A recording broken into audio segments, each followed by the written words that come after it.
एक समय की बात है, बीजापुर नामक एक छोटे से गांव में गोवर्धन नाम का एक सीधा साधा पशुपालक अपनी पत्नी दामिनी के साथ रहता था। गोवर्धन का जीवन बहुत सरल था।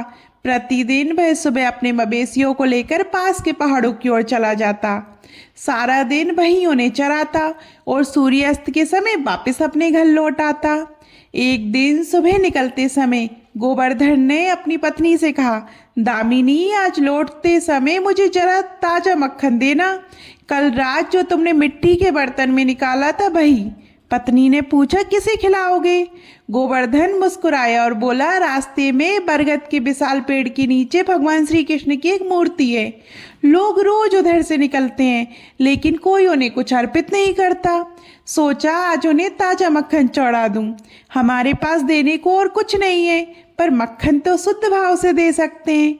दामिनी ने हल्की चिंता से कहा, इन दिनों तुम बहुत ज्यादा ही आध्यात्मिक होते जा रहे हो, कहीं मवेशियों से ध्यान ना हट जाए। गोवर्धन ने आश्वस्त किया, चिंता मत करो, सब ठीक रहेगा। इतना कहकर गोवर्धन मक्खन का घड़ा और नाश्ता लेकर घर से निकल पड़ा। रास्ते में वह हमेशा की तरह बरगद के पेड़ के नीचे स्थित भगवान श्री कृष्ण की मूर्ति के पास रुका। उसने हाथ जोड़कर प्रणाम किया और स्नेह से बातें करने लगा। हे प्रभु, आपकी कृपा से मेरा जीवन सुख से चल रहा है। आज मैं आपके लिए घर से ताजा मक्खन लाया हूँ। मेरी पत्नी ने बड़े प्रेम से निकाला है। आपको मक्खन तो बहुत प्रिय है ना प्रभु? ये कहकर उसने मक्खन से भरा मिट्टी का घड़ा मूर्ति के सामने रख दिया और मवेशियों को लेकर पहाड़ों की ओर चला गया। शाम को जब वह लौटकर फिर उसी स्थान पर आया तो उसकी आंखें आश्चर्य से फैल गई। मिट्टी का घड़ा पूरा खाली था।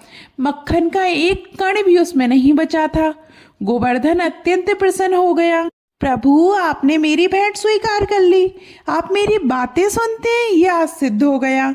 यदि आप चाहें तो मैं प्रतिदिन आपके लिए ताजा मक्खन लाया करूं।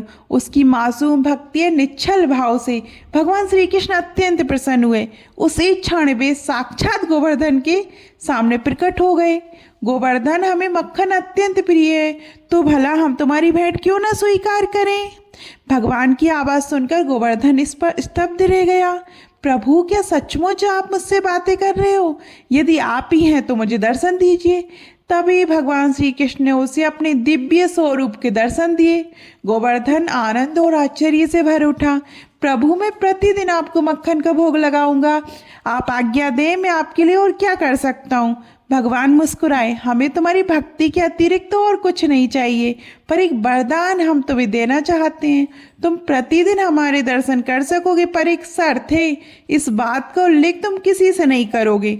गोवर्धन ने तुरंत वचन दिया। अगले दिन वह फिर मक्खन लेकर आया। भगवान पुनः प्रकट हुए, पर इस बार गोवर्धन के मन में एक शंका उठी।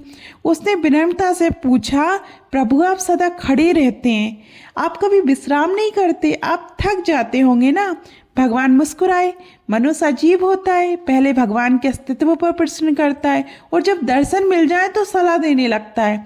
फिर भगवान बोले, आज यहीं रुको, विभिन्न भक्तों को देखो, पर याद रहे तुम कुछ नहीं बोलोगे, कोई प्रतिक्रिया नहीं दोगे। गोवर्धन पेड़ के पीछे छिपकर सब देखने लगा। पहले एक व्यापारी आया। उसने धन से भरी थैली मूर्ति के सामने रखी और प्रार्थना की। प्रार्थना के बाद वह थैली वहीं भूलकर चला गया। कुछ समय बाद एक गरीब व्यक्ति आया। उसने भूख और परिवार की व्यवस्था बताई। उसे थैली दिखी, वह उसे भगवान की कृपा समझकर ले गया। फिर एक सपेरा भोला राम आया। वह जीवन की सुरक्षा के लिए प्रार्थना करने लगा।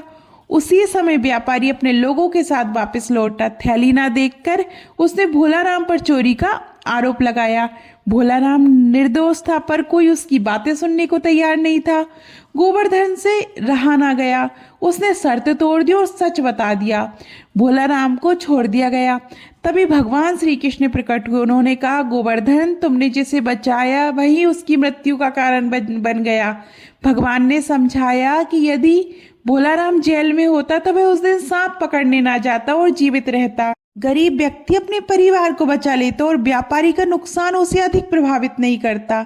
हर घटना कर्म और नियति से जुड़ी होती है। मनुष्य का कर्तव्य है कर्म करना, फल ईश्वर पर छोड़ देना। इतना कहकर भगवान अंतर ध्यान हो गए। गोवर्धन मौन होकर घर लौट आया। उस दिन उसने समझ लिया ईश्वर का मौन भी उत्तर होता है। हमारा काम केवल धर्म पूर्वक कर्म करना है, परिणाम का भार ईश्वर पर छोड़ देना ही सच्ची भक्ति है। तो आपको ये कथा कैसी लगी कमेंट में ज़रूर बताइए। और अभी तक आपने हमारे चैनल धार्मिक चमत्कार को सब्सक्राइब नहीं किया है तो जल्दी से कीजिए। धन्यवाद।